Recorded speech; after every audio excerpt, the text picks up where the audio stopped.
a função dos sonhos em neuropsicanálise, né? Temos revisitado tantos conceitos da psicanálise à luz especificamente das neurociências, e não seria diferente fazermos, de certa forma, uma visitação naquilo que é tão caro para a psicanálise, que é os sonhos, né? Afinal de contas, a psicanálise está fundamentada nos sonhos como o papel clínico mais fundamental. É isso que deu luz ao que nós entendemos hoje, especificamente a psicanálise. Mas então vamos revisitar, né, esse mesmo conceito à luz do conhecimento neurocientífico. Essa aula eu acho que será uma das únicas aulas que nós precisaremos fazer duas partes. Então, hoje será a parte um dessa aula, e aí na próxima semana, passando a próxima, no próximo encontro que nós tivermos, que será, acho que, acredito que dia 19, teremos a parte 2 dessa aula para concluir esse tema especificamente, que é os sonhos. Não dá para eu dizer que eu conseguiria resumir essa aula em apenas 1 hora, 2 horas. Então, eu decidi fragmentar ela e fazer duas partes. Parte um hoje, dia 19, teremos a outra parte dessa aula específica sobre os sonhos.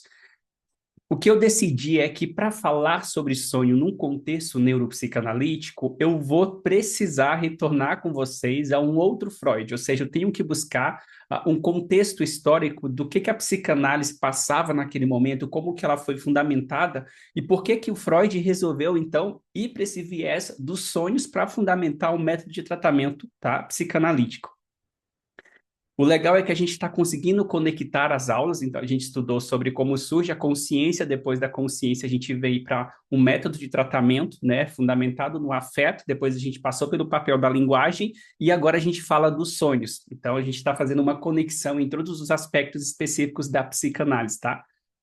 Hoje, então, eu vou continuar daquele contexto histórico que eu tinha falado para vocês, de um Freud que era até então um acadêmico de medicina, um pesquisador, e que se interessava especificamente por estudar o comportamento humano, o sistema nervoso e assim sucessivamente.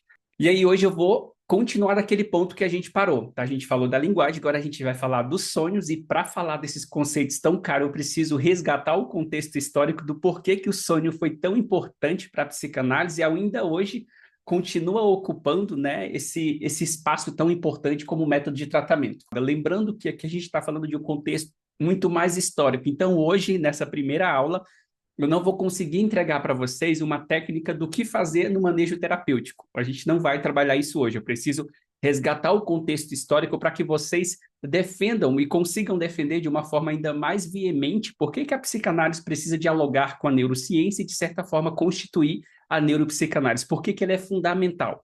Acredito que hoje, trazendo esse aspecto histórico, eu consigo entregar isso para vocês, essa ferramenta para vocês. Então, depois que a gente considerou, então, aprendeu sobre esse contexto histórico, por que esse diálogo se faz necessário, aí a gente pode ir para a prática clínica, que é o que a gente faz com o sonho, uma ferramenta tão cara para a psicanálise, ela ainda continua ocupando esse lugar, ainda tem esse pedestal dentro desse manejo terapêutico, tá? Essa pergunta e como que a gente vai aprender isso lá na próxima aula. Então, aqui, vou contar a história para vocês dos sonhos na perspectiva psicanalítica. Vamos começar, então, de novo, resgatando um Freud que até então não é um clínico, né? O Freud não era o clínico no tempo que ele estudava especificamente a neurologia, o sistema nervoso, que ele fazia a dissecação de enguias e outros invertebrados. Eu havia falado na aula anterior que o Freud ele vinha de uma influência muito grande do Ernest Bruck, que era um fisiologista, um mecanicista, um materialista, e o Freud tinha no Bruck essa inspiração como um modelo específico de profissional, um pesquisador, um teorizador. O Freud se fundamentou especificamente nessa linha de ser um pesquisador, estudar o sistema nervoso, estudar o cérebro, essa máquina cérebro, e depois, claro, ele caminhou para o outro lado. Então, se nós temos um Freud aqui que faz esse estudo específico da pesquisa materialista, biológica, fisiológica, ele então é barrado dentro do laboratório do próprio Bruck, que era especificamente na Universidade Federal de Viena, por ser judeu, não ganha a oportunidade que outros teóricos e estudantes ganharam muito mais além dele. Ele percebe, então, essa frustração, ganha uma oportunidade de ir especificamente para Paris, ele escolhe Paris para, então, estudar com o grande Charcot, o mestre Charcot, aquele que inspira tanto Freud. E aí o Freud tem, como eu disse na aula anterior, uma bifurcação. Ele tem duas opções. Aqui ele tem o materialista, Bruck, muito reconhecido no meio fisiológico, materialista, mecanicista. Do outro lado, ele tem o grande, especificamente Charcot, aquele que traz para o Freud uma outra oportunidade. Ou seja, você pode continuar como pesquisador, você pode continuar como teorizador, pode construir, de certa forma, as explicações, metodologias baseado no material puramente psicológico e não especificamente fisiológico, como até então era o único caminho que o Freud conhecia. O Freud, então, encantado especificamente com o Charcot, com a metodologia que o Charcot trouxe para ele, então decide especificamente estudar o material psicológico. E aí, o importante é, eu sempre tento alertar isso para as pessoas, alguns teóricos vão dizer que o Freud deixou de estudar especificamente o material biológico, fisiológico, mecanicista, para estudar especificamente o material clínico psicológico, porque ele precisava se casar com Marta, e até então ele não tinha dinheiro suficiente para continuar como pesquisador. É importante a gente entender que o Freud se depara especificamente com uma barreira gigantesca contra o fato dele ser um próprio judeu. Não é especificamente o fato do Freud não ter dinheiro, até porque a carreira de pesquisador, o Bruck é uma grande referência disso, dava muita grana e prosperidade, mas você precisava, né, avançar na carreira, no posto que você ocuparia dentro de uma universidade. E o Freud teve isso declarado pelo próprio Bruck, que não daria para ele evoluir esse campo de pesquisa sendo judeu. Então, Freud se volta para o material psicológico e no Charcot ele encontra a possibilidade de ampliar esse conhecimento, ampliar especificamente esse campo de pesquisa que ele tanto desejava. Limitado, então, especificamente por ser judeu. E aí, o Freud não era leviano. O Freud, vindo de uma carreira, né, de pesquisador, ele já entendia os limites que a neurociência tinha naquela época. Ou seja, um simples cérebro, desde que vocês estão vendo aqui nessa imagem especificamente, era uma coisa impossível para o tempo do Freud. Ter essa imagem, saber especificamente a estrutura que o cérebro tem exatamente. Tanto que no livro, os diagramas freudianos, ele vai lá trazer vários desenhos fragmentados, desenhado, postulando como seria o cérebro.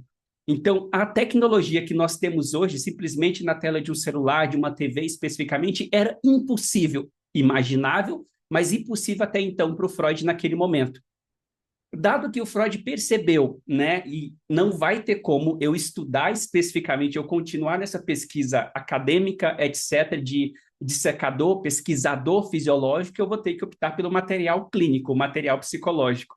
E aí o Freud, então, faz uma aposta e ele divide essa aposta, essa opção específica no material clínico com todos os seus amigos, com todos os seus seguidores. Ele fala assim, psicanalistas, nesse momento específico, a neurociência, a gente poderia falar, a neurologia, a biologia, ainda não tem uma contribuição realmente significativa para nós estudarmos sobre o cérebro.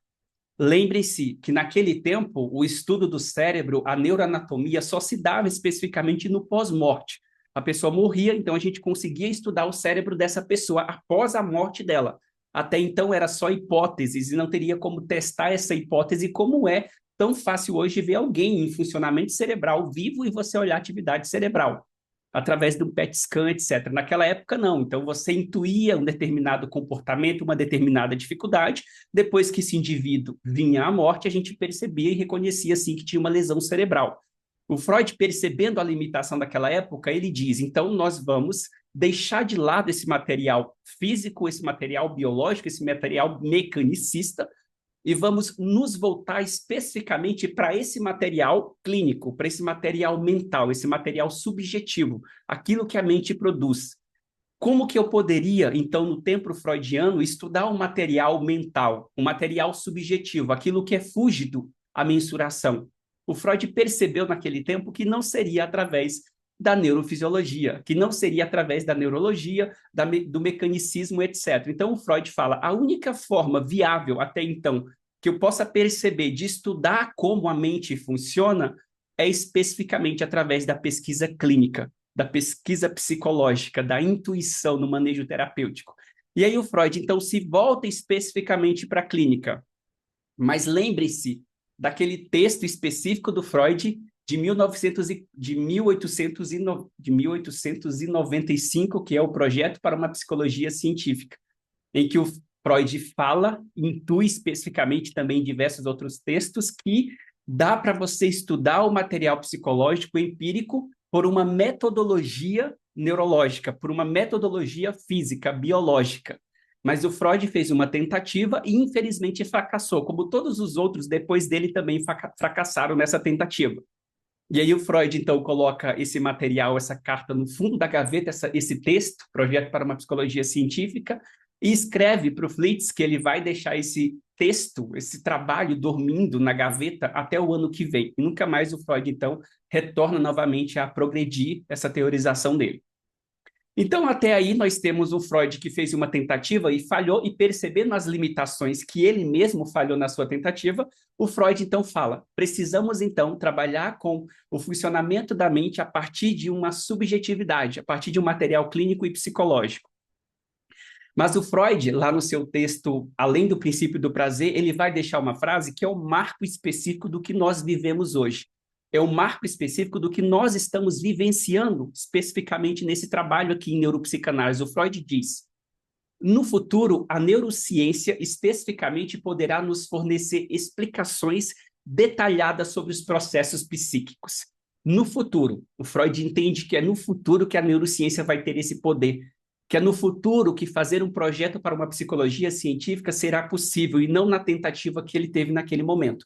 Então ele deixa isso registrado, e ele fala: no futuro isso será possível e nós iremos aguardar. Por enquanto, deixamos isso de lado e vamos trabalhar com o material psicológico. E é isso que o Freud faz. O que nós estamos dizendo e fazendo hoje nesses encontros desse curso de neuropsicanálise na prática clínica é comprovar uma previsão, uma intuição que o Freud teve a respeito da própria psicanálise. Ele disse que em algum momento aquilo chegaria. E a gente está dizendo hoje que a neuropsicanálise representa esse futuro, ou seja, ele chegou. A neuropsicanálise, mais do que qualquer outra disciplina que a gente tenha no campo da saúde mental, ela é a junção específica do conhecimento psicológico, mental, com o conhecimento físico, biológico. E aí eu digo, se eu consigo olhar o cérebro estudando especificamente esse viés mais empírico, esse viés mais subjetivo, mais mental, e eu vou unir esse conhecimento com os profissionais que estudam esse cérebro de um viés mais fisiológico, de um viés mais biológico, mecanicista, a gente está fazendo uma junção de conhecimento. Quando esse conhecimento do cérebro enquanto subjetivo e desse cérebro específico enquanto material se une, a gente tem uma totalidade, uma profundidade muito maior para compreender e, consequentemente, trabalhar com esse objeto. O que eu estou dizendo aqui é que o Freud tinha especificamente um posicionamento filosófico. E a maioria dos teóricos, mesmo psicanalistas, quando olham para o Freud, não conseguem perceber inúmeras vezes o Freud dando relato disso. O Mark Somers é o cara que eu diria que no mundo hoje mais conhece sobre o Freud. Ele teve que pegar cada pequena frase que o Freud escreveu em alemão, traduzir, buscar a origem dessa palavra e traduzir essa palavra especificamente para o inglês. Então, ele conhece cada frase do que o Freud falou em cada escrito que o Freud tem. E aí ele diz que, sem dúvida, o posicionamento filosófico do Freud é um monista de duplo aspecto.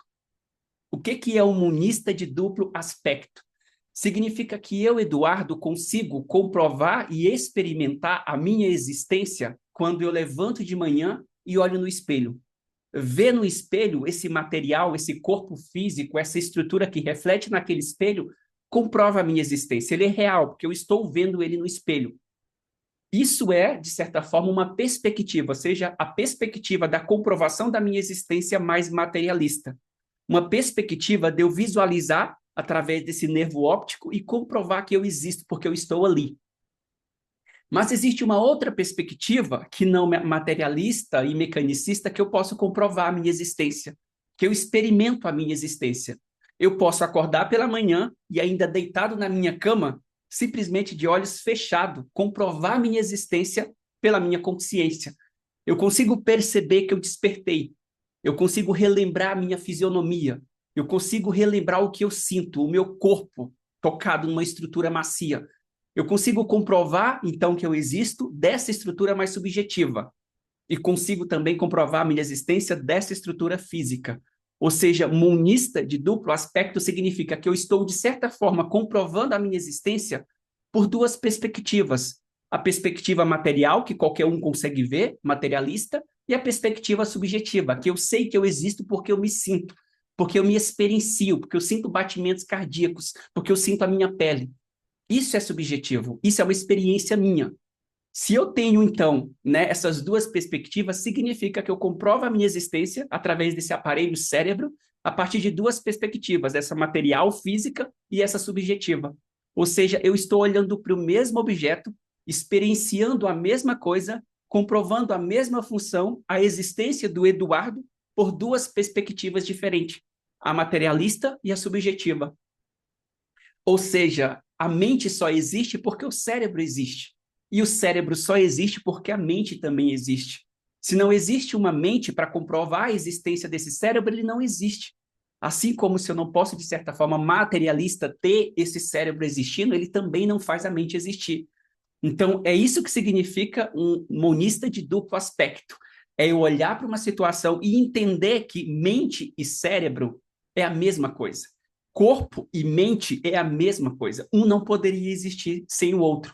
Eu posso estudar como neurocientista esse cérebro desse ponto de vista mais físico, mecanicista. Como eu posso, enquanto psicanalista, estudar a existência desse ser que tem medo, que sente, que experiencia, que dialoga, que deseja, por essa perspectiva da mente mais subjetiva. Então, monista de duplo aspecto é entender que mente e corpo são apenas um, é a mesma coisa, olhado e estudado de perspectivas diferentes. Quando eu falo neuropsicanálise, eu estou dizendo que a neuropsicanálise representa agora uma disciplina que dialoga entre essas duas instâncias, material e subjetiva, e diz, pessoal, nós estamos estudando o mesmo objeto. Vamos unir conhecimento, vamos fazer uso do conhecimento neurocientífico material, e o neurocientífico material faz uso do nosso conhecimento subjetivo? A gente vai só compreender a existência humana, o ser humano, de uma forma muito mais completa do que se a gente estivesse cada um na sua casinha. É essa a perspectiva. Esse foi o desejo do Freud em primeiro momento. No seu projeto para uma psicologia científica de 1895, ele tentou fazer exatamente isso. Ele tentou falar de excitação, ele tentou falar de neurônios, ele tentou falar de carga de excitação e descarga de excitação. Ele tentou dizer que neurônios, excitação, experiências subjetivas pode ser mensurável, pode ser estudado também por um viés mais físico, mecanicista. Isso não invalida o material, o estudo subjetivo, pelo contrário, apenas é uma outra perspectiva, um outro lugar, uma outra ferramenta que eu tenho para utilizar no meu trabalho clínico. É essa a proposta do Freud, tá? E lá, então, em 1895, nesse projeto para uma psicologia científica, dado que o Freud não tinha a simples imagem de um cérebro que a gente tinha agora aqui, o Freud não conseguiu fazer isso. Ele falhou nessa tentativa. E falhando nessa tentativa, ele diz, então vamos deixar isso de lado e vamos hoje, especificamente, olhar apenas para esse material clínico, psicológico. Mas agora nós estamos dizendo que a neurociência, a biologia, evoluiu tanto quanto Freud esperava e disse que um dia ela iria evoluir. E se ela evoluiu nesse ponto, agora a gente tem que resgatar o projeto científico do Freud e agora assim dizer, agora nós conseguimos concluir esse trabalho, fazer um projeto para uma neuropsicanálise científica, que a gente olha cientificamente desse ponto de vista material e a gente olha psicanaliticamente desse material mais subjetivo, desse ser que experiencia e que deseja. Esse é o futuro que chegou. A neuropsicanálise é essa ponte entre o cérebro e a mente, que até então o Freud não conseguiu encontrar nessa primeira tentativa dele de 1895. Se o Freud, naquele momento, retornando ao Freud, na primeira tentativa, né, de fazer uma mensuração dos materiais e dos processos psíquicos à luz da fisiologia, e ele falhou, coloca então esse livro, de certa forma, esses textos dele no fundo da gaveta, ele vai então se direcionar para um material totalmente clínico, para um material totalmente psicológico. Ele fala assim, pessoal, não dá para a gente estudar o cérebro, tá? Esperando a pessoa morrer, então intuir o que o cérebro dela estava fazendo em atividade. Nós precisamos de uma ferramenta que nos permita estudar o indivíduo enquanto ele está experienciando, enquanto ele está desejando, enquanto ele está sentindo, enquanto ele está sofrendo. essa mensuração subjetiva de intuir com o outro, de me relacionar com o outro, é o modelo clínico da psicanálise. É na transferência, nessa relação de troca, de proximidade, que eu consigo, então, intuir o funcionamento cerebral, o sofrimento e o desejo desse outro indivíduo. Ou seja, fundamentando a premissa básica da existência, é na relação com o outro que eu me conheço, é na relação com o outro que eu posso existir. Se eu não me relaciono com o outro, se eu sou isolado do mundo, eu não tenho comparação com o real. E é essa a proposta que o Freud fala. Então, vamos, então, estudar esse cérebro, esse ser humano, por essa perspectiva mais clínica. Então, a interpretação dos sonhos, o marco do livro de 1900, que saiu com a publicação de 1900, esse livro é um manual e ele configura, de certa forma, a fundamentação, a base do que o Freud chamou de psicanálise.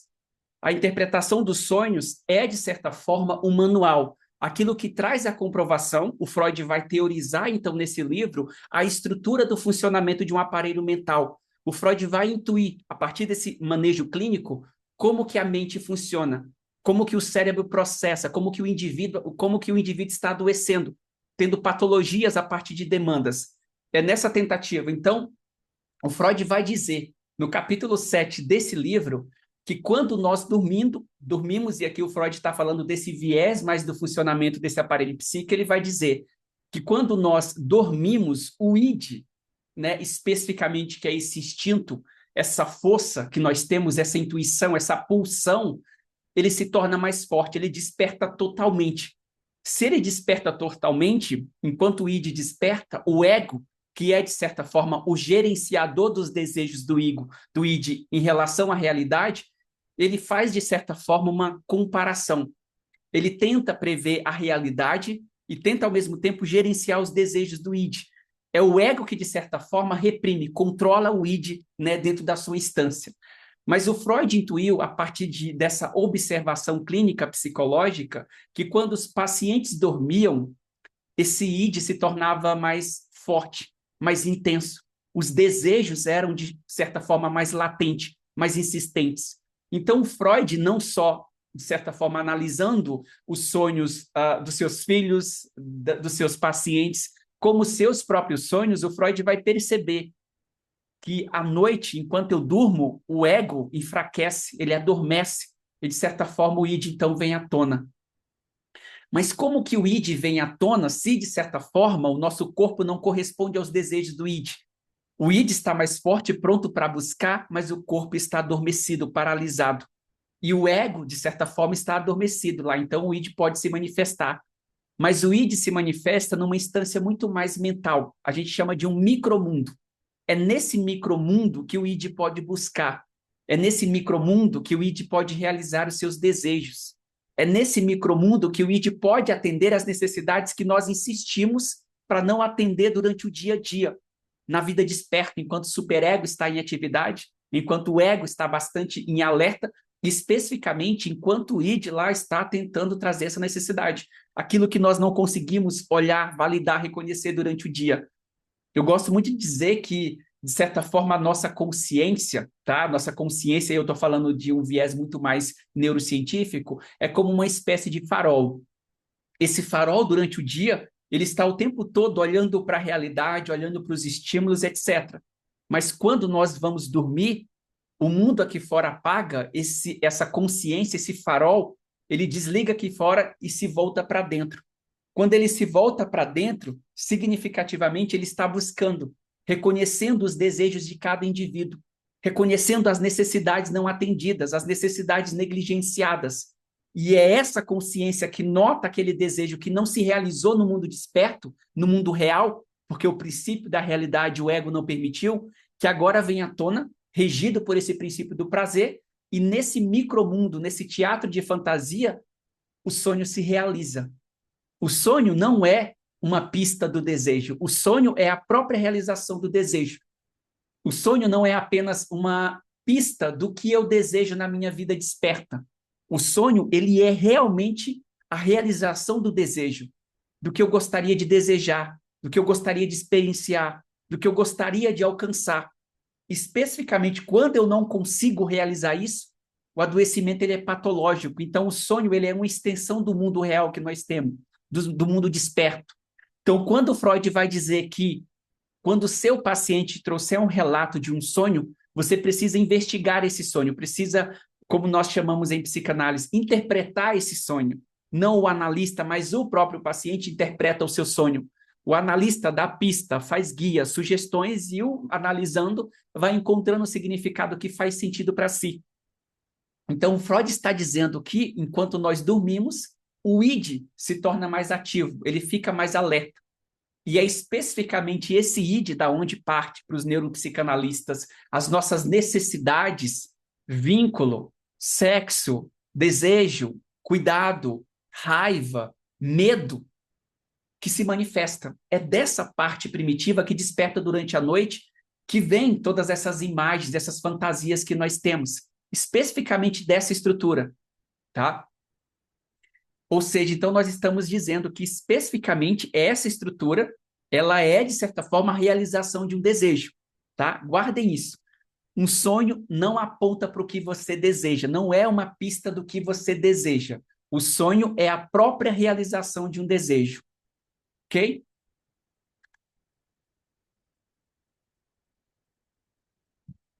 É a realização de um desejo, então, o que a gente está dizendo nesse ponto é, ok, se o sonho ele é a realização de um desejo, e esses desejos ou essas necessidades na nossa linguagem neuropsicanalítica partem especificamente desse id, que é a instância da consciência, a instância das necessidades, a gente está dizendo que quando nós dormimos, o sonho se torna uma espécie de realidade temporária.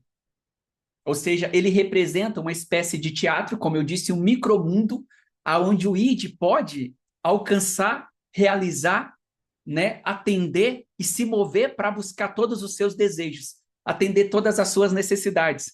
Na metáfora que eu coloquei, no sonho é como uma criança que está num parque e nesse parque de diversão ela não tem um adulto a supervisionando. Ela não tem um adulto cuidando dela e aí ela pode ir em qualquer brinquedo, pode fazer qualquer coisa, comer qualquer coisa, realizar qualquer desejo.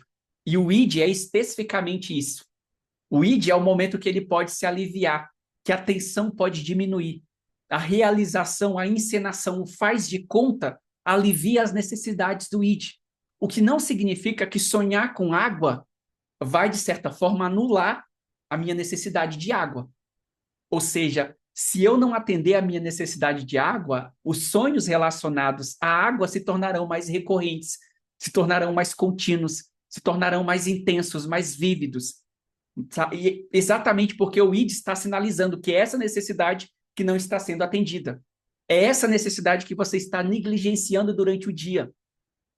Então, nesse micromundo, que seria o mundo dos sonhos, é onde, de certa forma, o id pode realizar os seus desejos, porque ele não sofre com os limites da realidade. Ele não sofre com os limites culturais, ele não sofre com os limites morais, ele não sofre com os limites religiosos, padrões familiares.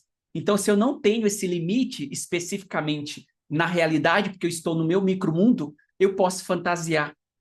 Aqui, talvez eu possa até abrir um parênteses para fazer vocês pensar numa coisa muito cara.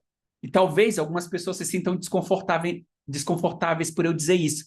Mas para imaginar o quão é difícil um paciente nosso confessar um desejo, um pensamento suicida. Como é difícil o paciente ter abertura e confiança, sensibilidade para declarar um planejamento, uma ideação suicida. Especificamente porque não é incomum que o espaço terapêutico, dado a alguns profissionais, a conduta, etc., se torna um espaço de julgamento, se torna a extensão da realidade. O diálogo, o espaço de transferência e contra-transferência deveria, em psicanálise, ser a extensão dos nossos sonhos, a extensão da nossa mente, onde a gente poderia dizer, dialogando com esse terapeuta, o que a gente deseja, onde eu poderia dizer para esse pai terapeuta o que eu sinto, para essa mãe terapeuta o que eu sinto, o que eu desejo, o que eu temo, o que me acomete, o que me maltrata. Mas se nessa relação terapêutica existe uma resistência, uma insegurança do seu paciente para falar sobre suicídio, o vínculo terapêutico está sendo a extensão da sua realidade, está sendo a extensão da sua família, a extensão dos seus valores morais. Então, a ideia é a mente é a extensão do sonho. O sonho a gente não controla. Todo tipo de pensamento, todo tipo de realização acontece nesse micromundo. Todo tipo de pensamento acontece no mundo da mente. Reprimir não é resolver. Fingir que não está ali não é tratar. Então, acolher, escutar, oferecer escuta para esses pensamentos, para essas falas, para esses desejos, é entender o que eles representam. Como a gente fala, o suicídio é sempre um pedido de socorro. De quê? Da onde esse indivíduo está tentando fugir? Que dor ele está tentando sanar, aliviar? É especificamente isso. A pessoa não quer acabar com a vida, ela quer acabar com o sofrimento, com a dor que ela está sentindo, com a angústia que a acomete. E é nesse ponto, então, oferecer um vínculo terapêutico que não seja a extensão da realidade, mas a extensão dos sonhos desse paciente, é o fundamento, o foco específico de qualquer processo psicanalítico. Porque é nesse sonho que o id se manifesta. E o terapeuta com regulação emocional nada mais é do que esse ego muito mais amadurecido, trabalhado, desenvolvido para acolher os desejos desse id, sem julgar e compreender, tá? Então, especificamente, os sonhos, nessa linguagem que a gente está entendendo aqui, ele é, de certa forma, a realidade. Ele é o que realiza os meus desejos. É nesse sonho que eu consigo sanar a necessidade que eu não posso durante o dia, tá? Especificamente nesse micromundo, nesse fantasioso, nesse teatro, não existe julgamento. E é por isso que o Freud vai dizer que interpretar os sonhos dos pacientes ajuda o terapeuta, juntamente com ele, a encontrar qual é o desejo, qual é a necessidade que no mundo real ele não está atendendo, ele não está conseguindo atender, por falta de reconhecimento, de legitimização, de consciência, etc. E que no sonho continua acontecendo o tempo todo. Falar até mesmo dos pesadelos, dos sonhos mais intensos, disfuncionais, catastróficos, bizarros, também é, de certa forma, a realização de um desejo. Lembre-se, o Freud disse que o ego, ele adormece, o ego, ele enfraquece, mas o ego, ele não desaparece. O ego, ele não desliga. O ego, ele não fica ausente em momento algum. Uma experiência boa disso é qualquer mãe que passou por um período de gestação ou para qualquer pessoa que está com alguém doente em casa, você dorme, você está no estado de sono profundo, etc. Se você ouve o bebê chorar, se você ouve um filho gritar, alguém chamar o seu nome, você desperta. Por quê? Porque o ego está em atividade o tempo todo. Ele enfraquece, mas ele não desaparece. E é isso que o Freud está dizendo. Se, de certa forma, o ego nunca desaparece, o que, que a gente está dizendo? Que o ego ele vai, de certa forma, distorcer aquela realização de um desejo. Aquilo que moralmente você não conseguiria suportar, aquilo que moralmente você não conseguiria reconhecer, não conseguiria lidar. É a ideia de pegar um vídeo e tentar rodar esse vídeo no aparelho de celular que não suporta. O aparelho de celular vai travar. E cada ego, cada id, cada aparelho mental conhece as potencialidades desse funcionamento. O meu aparelho mental não vai trazer à minha consciência, de certa forma, mesmo através de um sonho, aquilo que eu não consigo realizar na vida desperta. Tá? Ele vai respeitar esse limite. E é por isso que eu defendo tanto a ideia da psicanálise ser um processo de tratamento que respeita o limite de atualização e de amadurecimento do ego do indivíduo. Porque se eu trabalho especificamente numa hipnose, eu posso, às vezes, acabar trazendo um conteúdo que o ego daquela pessoa não suporta, que é de uma maneira intensa que a gente acessa esse conteúdo, esse reconhecimento. Então, trabalhar no progresso do que o ego permite é, de certa forma, respeitar o limite que o paciente tem, tá? Então, sonhar, de novo, sonhar não aponta para o desejo. Sonhar é a realização do próprio desejo, tá? Então, o Freud percebeu que quando os pacientes sonhavam e ele trazia esse sonho, então, para ser, de certa forma, interpretado junto com o analista, eles conseguiam reconhecer desejos que os pacientes tinham. Mas não significa, pode acontecer, mas não sempre, que um desejo que eu tenho é exatamente igualzinho o desejo que vai acontecer no sonho. Não, porque o ego está adormecido, enfraquecido, mas ele continua trabalhando, tá? Ele continua distorcendo, tá? Então o ego sempre vai distorcer, fazer dislocação, distorção de pessoas, imagens, locais, para então levar para essa consciência, para a realização desse desejo. Quando nós vamos trabalhar, e claro, isso é algo que a gente vai abordar na próxima aula, quando nós vamos interpretar o desejo, o que mais chama a atenção para um analista que está ajudando o paciente a interpretar não são os grandes acontecimentos, não são os grandes eventos que chocam o paciente. É especificamente o mais sutil. Uma cadeira, um local, uma casa, a cor de uma blusa, o que a pessoa segura na mão, com quem a pessoa está, o que a pessoa está bebendo, né? E a gente fragmenta isso. Existem elementos no sonho que são simbólicos. Existem elementos nos sonhos que são representacionais. Um carro é sempre representacional, é um transporte, é viajar, é ir para algum lugar. Uma cruz é representacional, é religião, é espiritual. De certa forma, uma camisa, uma memória, um líquido, um suco, uma água, um álcool, é simbólico. É simbólico para a minha experiência enquanto analisando. É simbólico no meu contexto, na minha história, no meu percurso, que pode não representar nada ou algo totalmente o contrário na vida do outro. Então, na interpretação de sonhos, nós fazemos isso. Nós organizamos os elementos que são simbólicos, organizamos os elementos que são representacionais.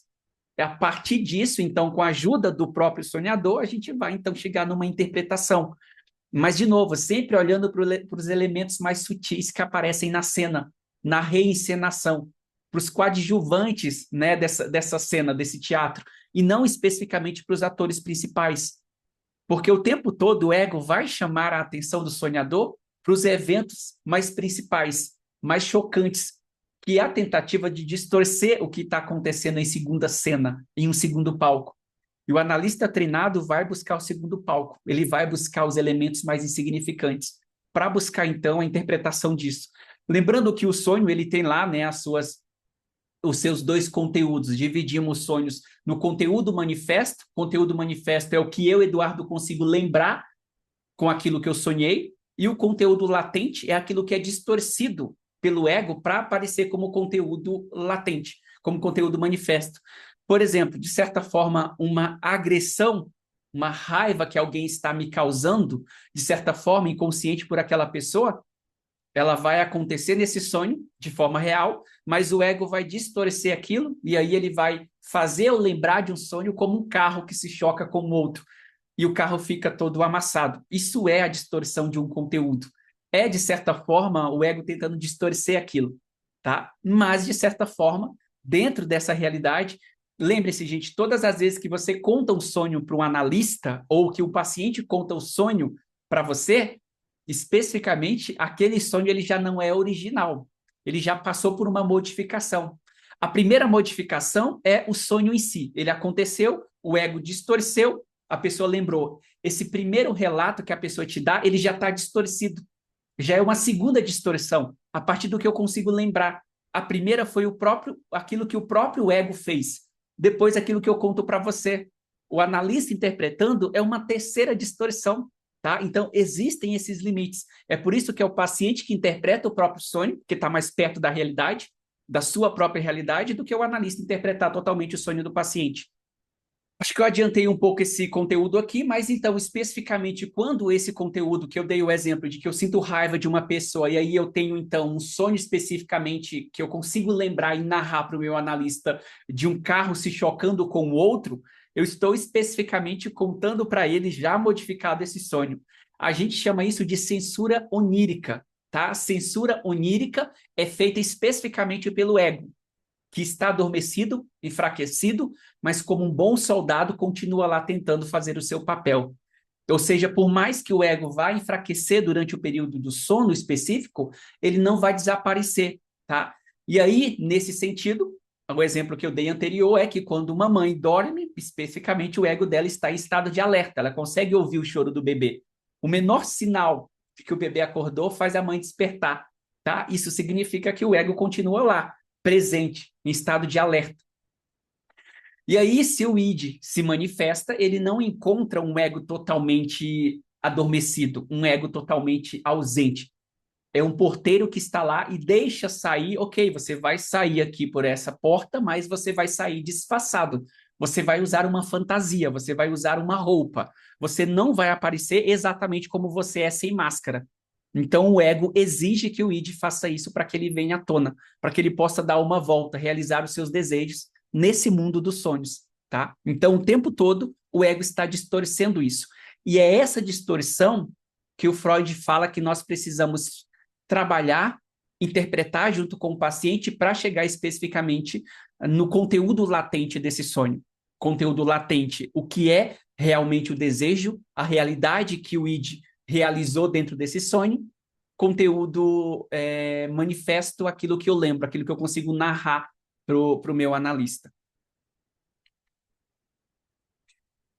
Ok, então nós temos aí especificamente como que os sonhos, né, funciona, que eu trouxe claro tudo que o Freud está dizendo sobre como que funciona, o que que a gente faz para interpretar um sonho, como que a gente encontra, como que a gente trabalha os elementos, o conteúdo latente, o conteúdo manifesto.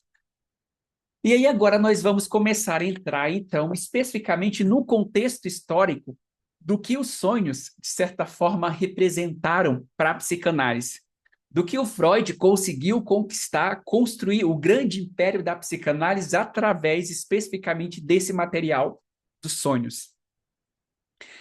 Eu falei para vocês anteriormente que a psicanálise até então, né, acho que na outra aula, ela dominava até então, de certa forma, ela era um método de tratamento, um método de pesquisa muito maior do que qualquer outro.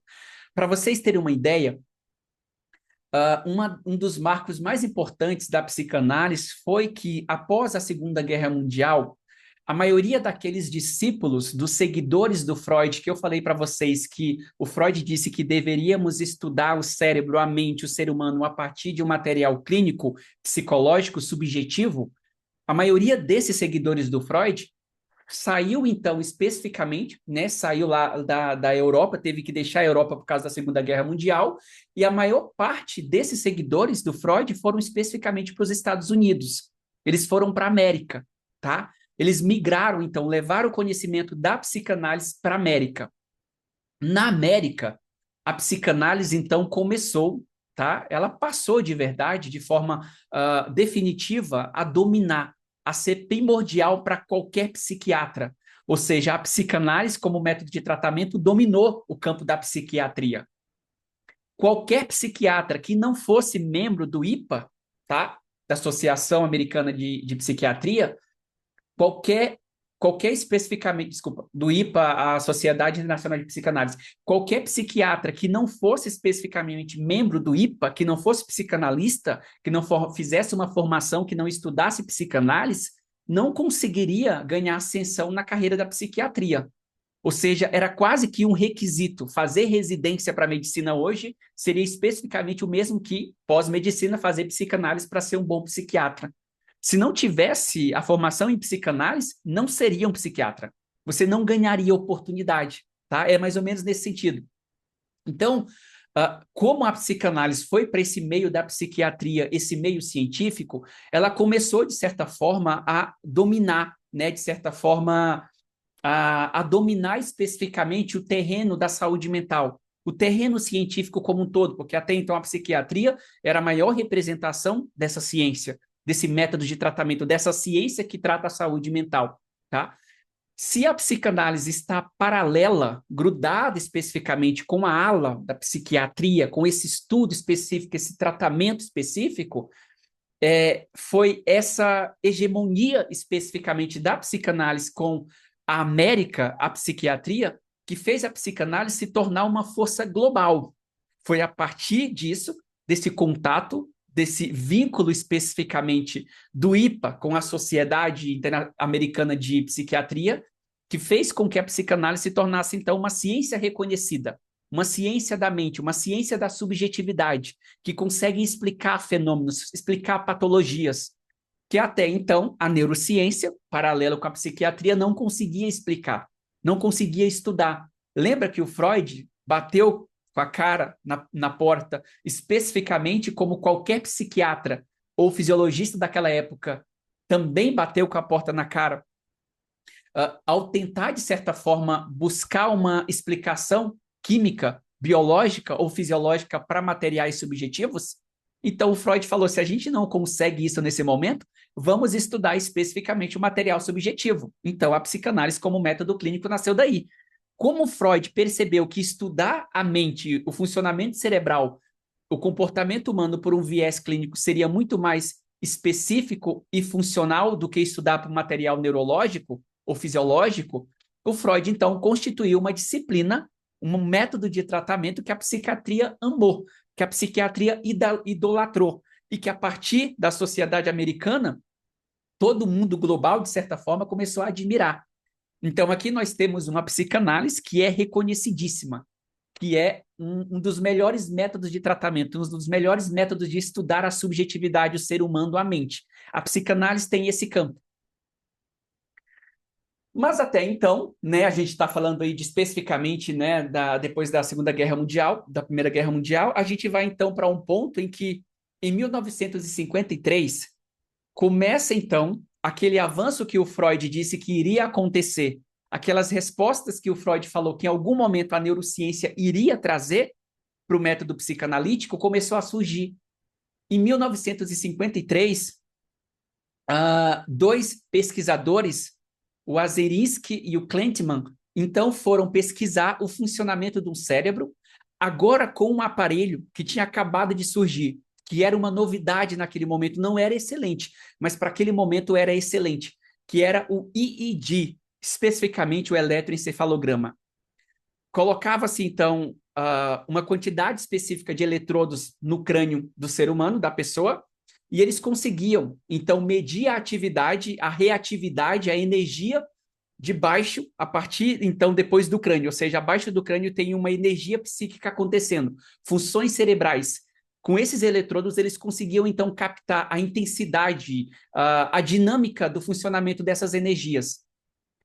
O que eles perceberam e que foi uma surpresa para eles é que quando eles colocavam o indivíduo deitado, às vezes sentado, ou que eles iam acompanhar esse indivíduo durante toda a noite enquanto ele dormia, eles perceberam então que quando o indivíduo ia entrando no primeiro estágio do sono, fazia-se assim, atividade cerebral muito alta, então ela começava a se acalmar, ela começava a baixar, quase diminuir, o que é natural porque a pessoa está entrando no estado de sono profundo. Então, esse gráficozinho do eletroencefalograma, que é aqueles risquinhos, ele ia diminuindo, diminuindo. Mas depois de 90 minutos, havia um boom de atividade novamente, o cérebro e a atividade subia novamente numa intensidade muito alta. E eles falaram, a pessoa despertou. Eles iam até a pessoa estava dormindo. Ou seja, a pessoa está dormindo, mas o cérebro dela está desperto, porque subiu. Depois de um tempo, 20, 15 minutinhos, descia novamente. Aí eles falaram, agora a pessoa dormiu de verdade. A pessoa até então não estava dormindo. Mas depois de 90 minutos, sim, subia novamente. E eles perceberam, então, um padrão de atividade a cada 90 minutos. Esse padrão de atividade a cada 90 minutos seria como dizer que, enquanto a pessoa está dormindo, o cérebro dela está desperto, o cérebro dela está acordado. O nome que eles deram para esse período em que o cérebro sobe lá em cima é o sono REM. O sono REM é caracterizado pelos movimentos rápidos dos olhos para um lado e para o outro. Se você pegar aí seu esposo, sua irmã, seu filho e colocar no relógio ali despertador 90 minutos depois que ele dormiu, você pode ir lá e olhar que o olhinho dele vai estar assim, para um lado e para o outro. Isso é o sono REM. Isso se repete a cada 90 minutos, o olho faz isso de novo. É o sono REM acontecendo. Ou seja, então eles perceberam que a pessoa está dormindo, o corpo dela está imóvel, mas o cérebro dela está em uma atividade específica, o cérebro dela está em muita atividade. Isso em 1953. E aí eles intuíram, deram o nome para isso de o sono paradoxal, porque o cérebro, de certa forma, está superativo, acordado, em atividade, mas o corpo está parado, o corpo está totalmente paralisado. De verdade, o corpo paralisa, tá? O corpo não tem movimento, assim, nesse nível do sono REM. Por que que isso acontece? Especificamente, o que eu estava falando ali dos 90 minutos é exatamente isso aqui, ó. Imagina que esse sono, a pessoa dormiu, isso vai acalmando, vai acalmando, vai acalmando. Depois que acalmou, isso começa a subir de novamente. Começa a subir, subir, subir em atividade. Baixa de novo, subir, subir, subir. Tanto que, para você ter uma ideia que é realmente um estado que a pessoa está desperta mentalmente, Quando nós estamos acordados, o nosso cérebro fica sempre nessa atividade aqui, ó, como se a gente tivesse em sono REM, falando de nível de atividade cerebral. Se a gente colocasse o eletrodo na cabeça de alguém enquanto essa pessoa está acordado, ela é sempre alta assim, ó, tá? Quando a pessoa começa a dormir, vai lá embaixo. Então, eles não sabiam, para vocês terem uma ideia, diferenciar um sono REM, da pessoa que está no sono REM, ou a pessoa que está no estado desperto. Tanto que é semelhante o padrão de funcionamento, a quantidade de energia que está acontecendo. Mas outras coisas que eles pararam para perceber é que, então, o cérebro está com essa quantidade de energia gigantesca. Tem um exemplo aqui do EEG, que é o EEG, que é o eletroencefalograma, esses eletrodos, acredito que muitos de vocês já fizeram esse exame. Mas eles começam a observar que quando esse sono REM acontecia, essa atividade mental acontecia de uma forma mais intensa, entrando no período de sono REM, depois de 90 minutos, especificamente a respiração também acelerava, tá? A respiração ficava mais alta, como se a pessoa estivesse correndo, como se a pessoa estivesse praticando uma atividade física. Os órgãos genitais das pessoas, eles ficam mais irrigados, o que significa que vai explicar por que pode acontecer ereção enquanto uma pessoa está dormindo. Especificamente, se os batimentos cardíacos ficam mais acelerados, mais rápido, o coração está bombeando mais sangue, esse sangue está em maior circulação. Se esse sangue está em maior circulação, significa que pode acontecer uma ereção, não é incomum. Enquanto a pessoa está com, de certa forma, o corpo paralisado. O corpo da pessoa não responde a esse batimento cardíaco mais acelerado. O corpo da pessoa não corresponde a essa irrigação maior sanguínea. Como consequência, o corpo está totalmente imóvel, paralisado, mas a atividade da circulação sanguínea é alta atividade.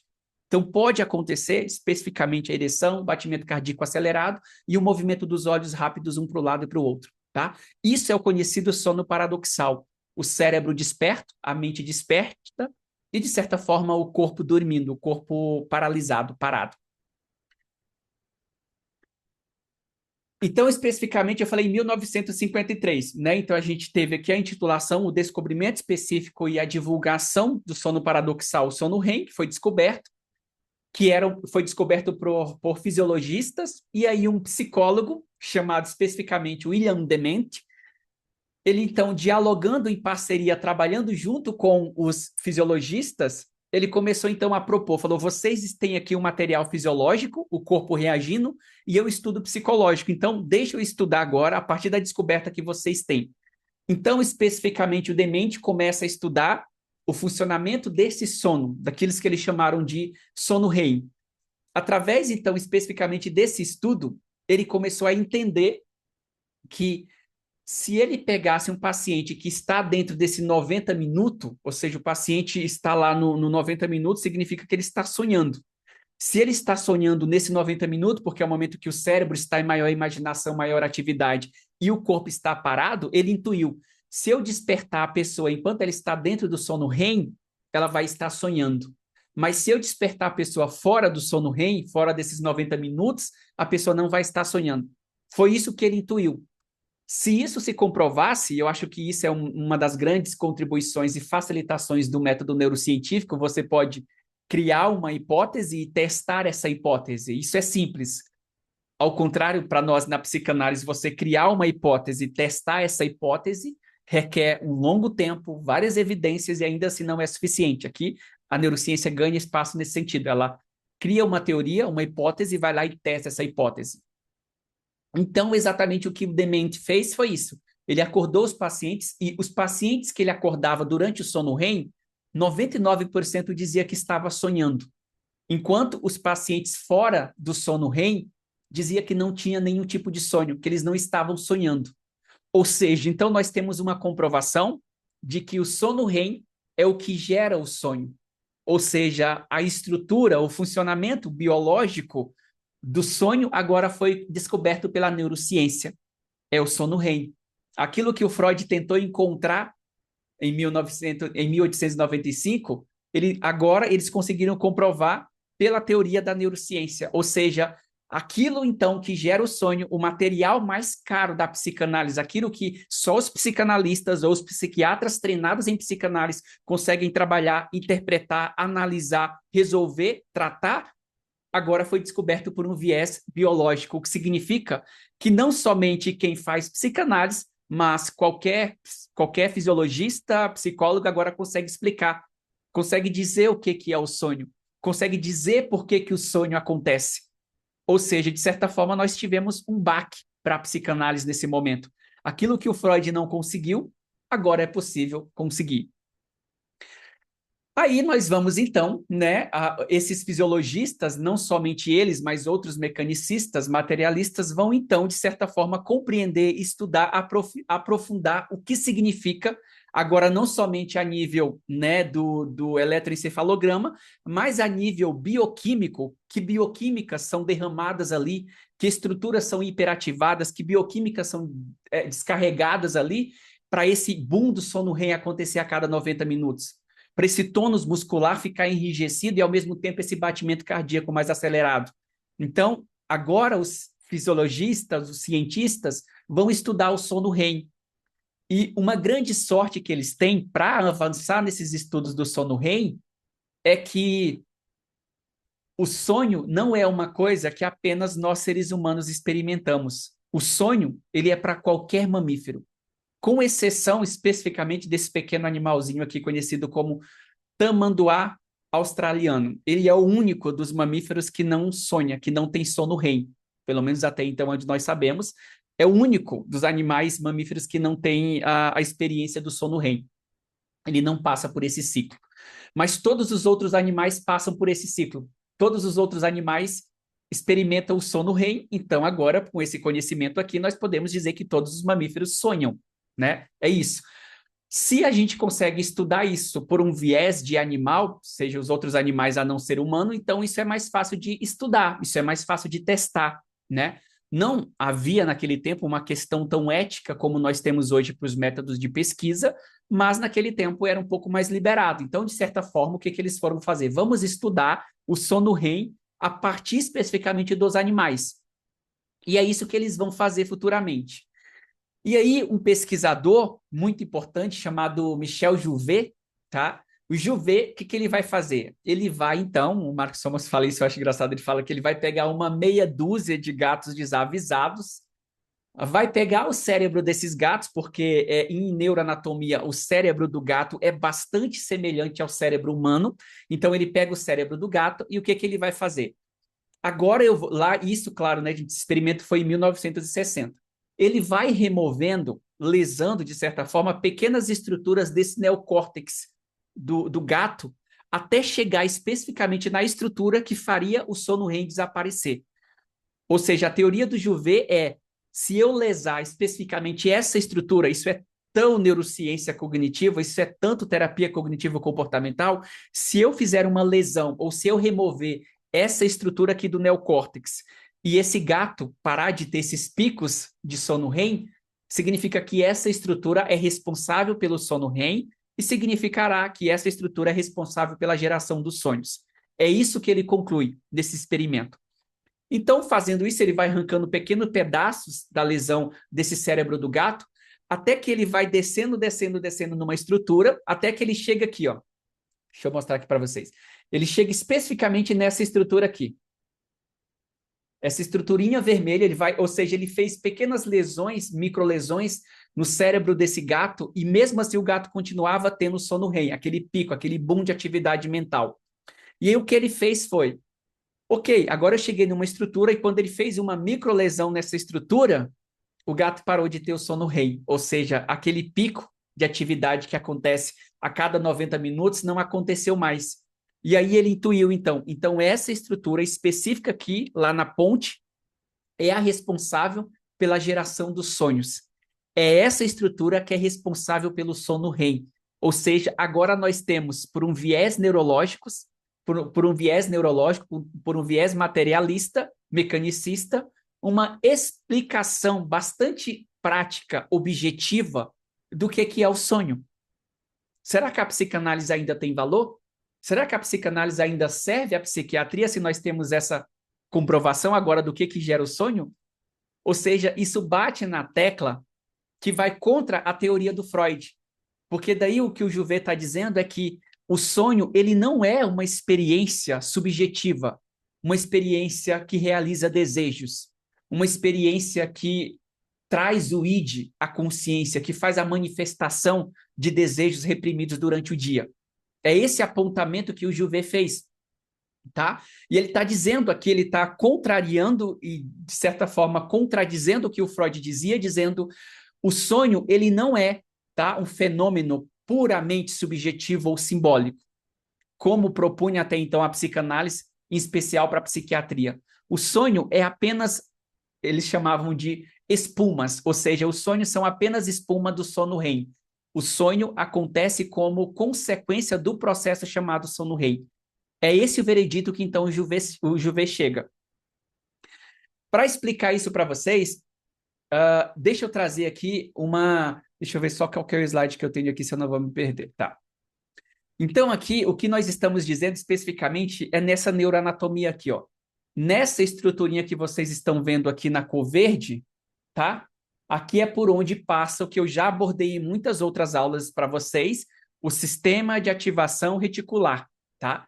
Mas aqui tem uma outra estruturinha específica, aonde tem, próximo a esse sistema de ativação reticular, um grupo de células localizado nessa ponte ali, nesse tronco cerebral, bastante primitivo, quase paralelo com a estrutura da medula espinhal, e é nesse grupozinho de neurônio que acontece, que até então eles estavam dizendo que gera o sonho. Porque esse grupo de célula, a cada 90 minutos, de forma controlada, eles fazem uma liberação de uma bioquímica, tá, chamada acetilcolina. Ou seja, 90 minutos que eu estou dormindo, esse grupo de neurônios vai liberar essa substância, tá, coliginérgica. Essa substância coliginérgica vai, então, subir para todo o neocórtex, como vocês podem ver nessa imagem. Essa acetilcolina, ela hiperativa, ela se espalha por toda a estrutura do cérebro. Ou seja, ela não é ativada apenas nesse tronco cerebral, nessa ponte. Ela se desencadeia e ela se liga a toda a estrutura do cérebro. Ou seja, todo o neocórtex é irrigado por essa substância, que é essa acetilcolina. Quando isso acontece, isso faz com que o cérebro, então, fique como se ele estivesse desperto, acordado, tá? Ou seja, aconteceu o sono REM, a acetilcolina foi liberada, uma hiperatividade acontece nesse cérebro durante esse tempo, que é especificamente o que eles conseguiram perceber através do eletroencefalograma, uma hiperatividade cerebral. Quando essa hiperatividade acontece, né, esse sono REM, eles dizem, então, essa acetilcolina sendo liberada por esse grupo de células é o que gera especificamente o sonho. É o que faz com que o sono REM acontece. Tá, Eduardo, mas e as imagens? As imagens bizarras, as imagens catastróficas, os pesadelos que nós temos, um ônibus voando, de certa forma, um leão com a cabeça de humano, esses sonhos todos desconstruídos, esses sonhos que parecem que não têm explicação. O que que gera esses sonhos? E aí, o Alan Robson, que foi um aluno do Jouvet, que também era um mecanicista, um materialista, vai dizer assim: quando esse grupo de neurônios faz essa liberação, especificamente dessa acetilcolina, ela ativa todo o cérebro. Como ela ativa o neocórtex, automaticamente, como consequência, o córtex começa a gerar imagens. Começa a gerar uma série de imagens, de fantasias, mas todas elas sem sentidos. Todas elas sem uma mensagem a ser interpretada. Todas elas sem significado, todas elas sem um símbolo. São apenas imagens que são ativadas, criadas, desenvolvidas aleatoriamente, porque a acetilcolina está sendo liberada. Não há uma representação. É isso que o Robson está falando. Gente, não há uma representação, não há uma explicação psicológica para isso aqui. Não há por que interpretar, não há por que nós validarmos a psicanálise. Ele está dizendo que eu estou explicando para vocês a um nível especificamente fisiológico, biológico e mecanicista, o sistema, o circuito gerador do sonho. Ou seja, eu estou dizendo que os sonhos são apenas imagens aleatórias. O sonho que você tem é o melhor que o cérebro consegue fazer de uma imagem ruim. Ou seja, não há um sentido na imagem que você vê. Não há um sentido no que você sonhou.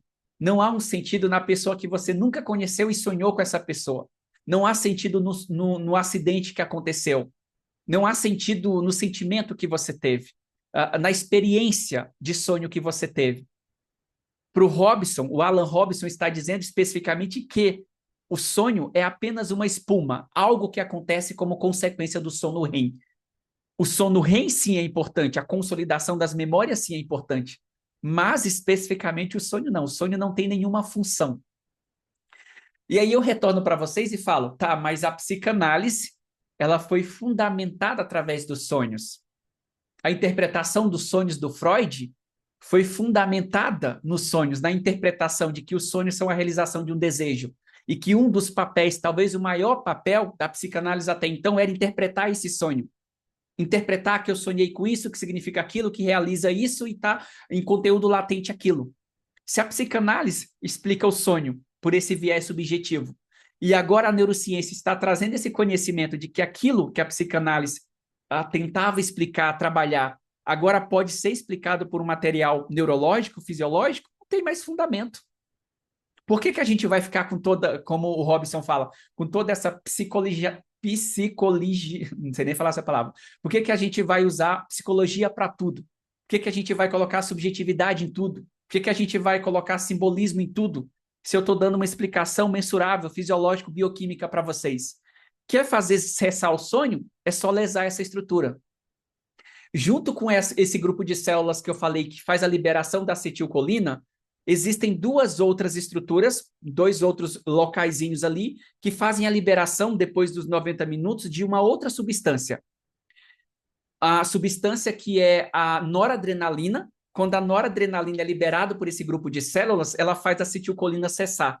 Junto com a noradrenalina, é liberado também uma serotonina.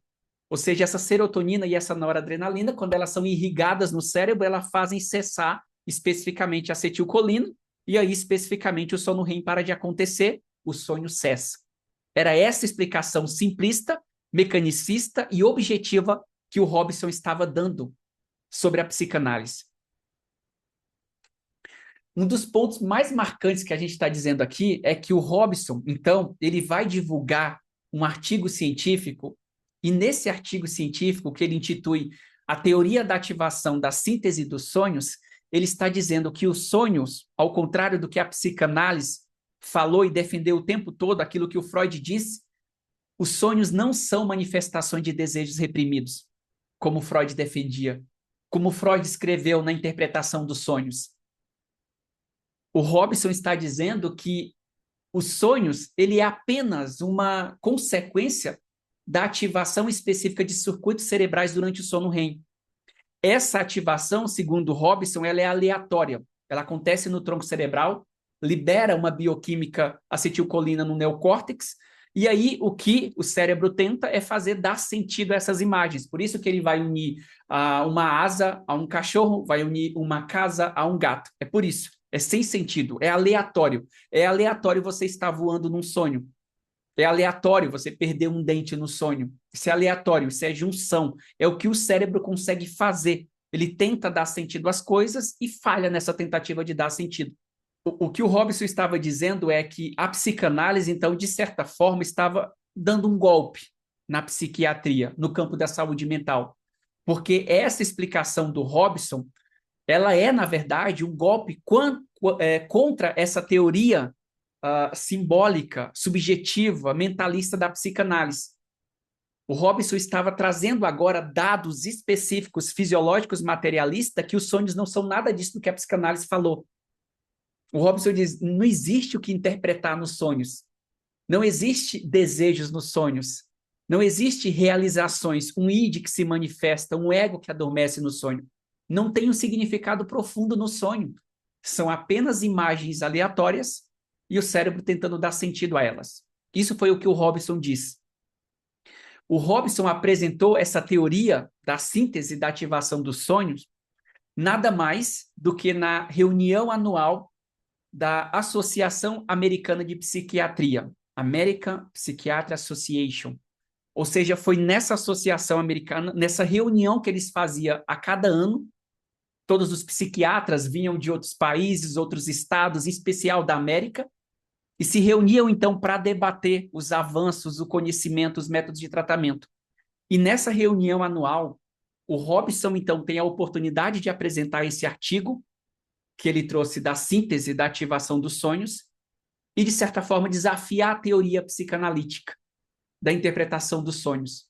E aí ele apresenta, então, isso nessa reunião anual e ele faz, de certa forma, um desafio para a psicanálise. Ele diz, se a psicanálise, de certa forma, não contribui em nada com o método de tratamento para a saúde mental, se a psicanálise não contribui em nada para a psiquiatria, porque agora nós conseguimos explicar o sono REM e os sonhos através de um olhar mecanicista objetivo, tanto que o Robson demonstra através de experimento que quando ele injetava no cérebro desses gatos acetilcolina, o sono reiniciava.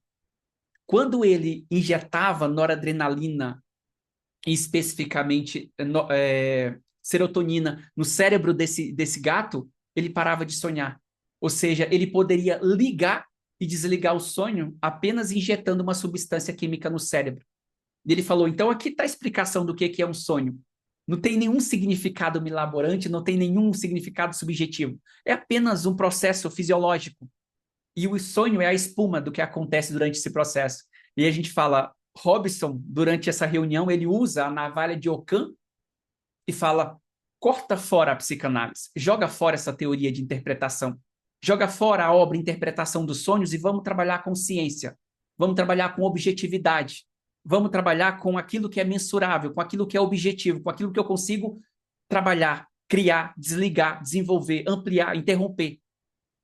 Nesse momento, a psicanálise sofre um baque extremamente significativo.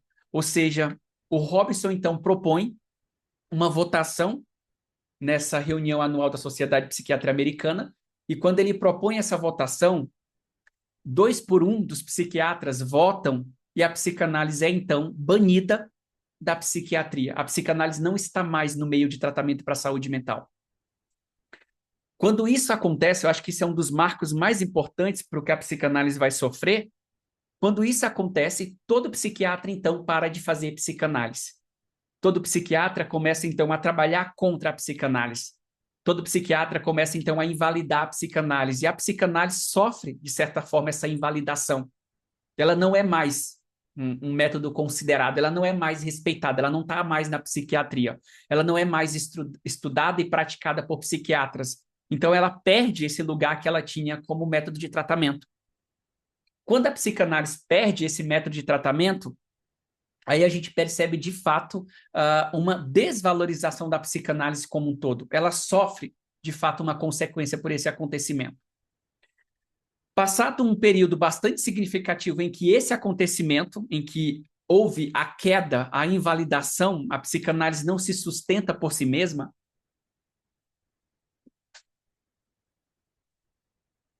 estudando neuropsicologia, nós temos lá na África, da cidade do Cabo, um psicólogo chamado Mark Sommons, que eu falo tão pouco dele, né, gente? E o Mark Sommons, então, começa a falar a neuropsicologia, que vinha da ideia da fisiologia, não responde o que é a mente. Aquilo que o Oliver Sacks fala. A neuropsicologia é maravilhosa, mas ela exclui o eu, ela exclui a subjetividade, ela exclui o sujeito que experiencia. E aí o Mark Somos, extremamente frustrado com a neuropsicologia, que diagnostica, mas não trata, que explica, mas não entende, que se interessa pela estrutura, pelo diagnóstico, pelas escalas, mas não por quem está recebendo a escala, não por quem convive com o diagnóstico, ele vai então estudar a psicanálise. Estudando a psicanálise, o Mark Somos então fala assim: vamos agora utilizar o método de tratamento, né, da psicanálise e olhar esse método de tratamento com as revoluções neurocientíficas.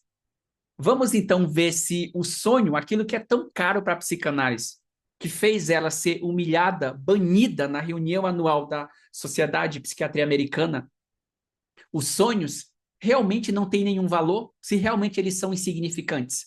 E aí, então, o Mark Somos vai estudar o que são os sonhos, etc. Ele começa a olhar para a literatura, ele acompanha, e ele percebe um erro bastante grave na comprovação e no método de estudo do Alan Robson. ele percebe que quando o Alan Robinson foi estudar o sonho, ele estudou o sonho em animais irracionais. Ou seja, ele estudou o sonho em gato, em rato, em cachorro. E aí o Somos faz uma observação importante. O método de pesquisa, de comprovação do Robinson, ele é reducionista. Como a neurociência cognitiva, para o Mark Sommons, era reducionista. Como o comportamentalismo, o behaviorismo, era reducionista.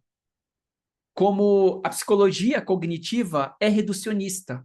Nesse sentido, então, ele fala: precisamos estudar algo tão subjetivo como o sonho nos seres humanos, porque são seres humanos que podem falar que sonharam ou não sonharam. Quando a gente olha para o cérebro de um gato, de um cachorro, um rato no eletrodo, ok, nós vemos a hiperativação do sono REM. Você injeta ali a noradrenalina, o sono REM para, ele cessa, não tem mais a hiperatividade. Mas que prova, que confirmação eu tenho de que, embora o sono REM cessou, esse animal ainda sonha? Que embora especificamente esse sono REM não esteja mais em atividade, esse indivíduo não está mais sonhando.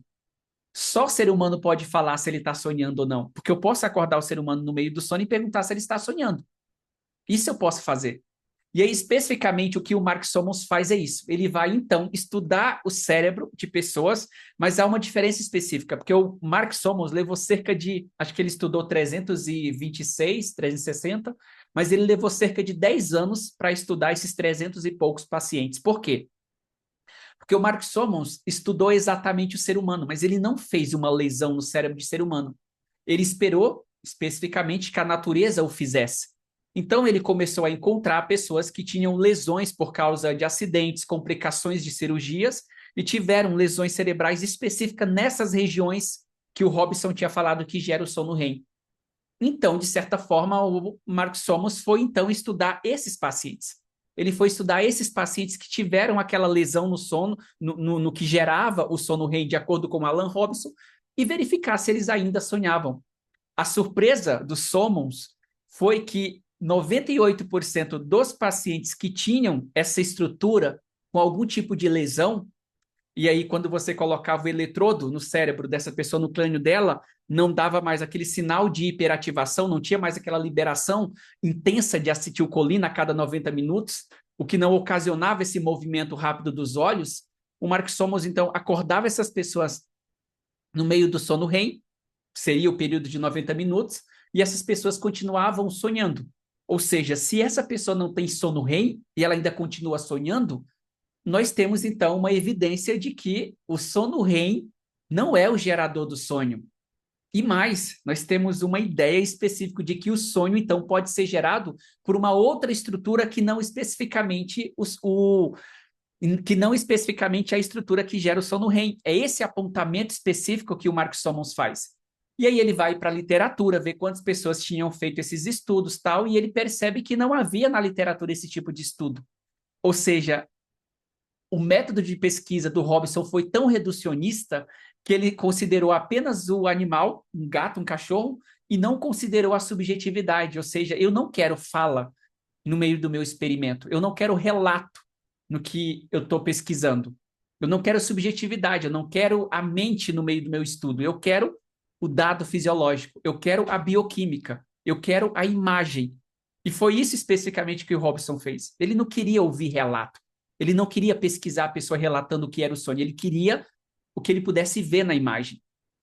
E aí, então, Mark Sommons fala, como eu tenho conhecimento da psicanálise, eu vou usar o método do Robinson, ou seja, eu vou usar um meio científico, neurológico, de eu ver a imagem, mas eu vou acrescentar a essa pesquisa dessa imagem o relato subjetivo.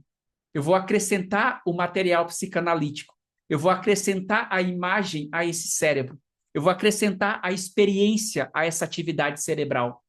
Quando o Mark Sommons faz isso, ele tem uma comprovação de total ausência de atividade cerebral, o chamado sono REM, mas ele tem uma mente que experienciou o sonho. Ele tem um indivíduo que relata sonho, que conta suas experiências, que conta o que sentiu, o que fantasiou.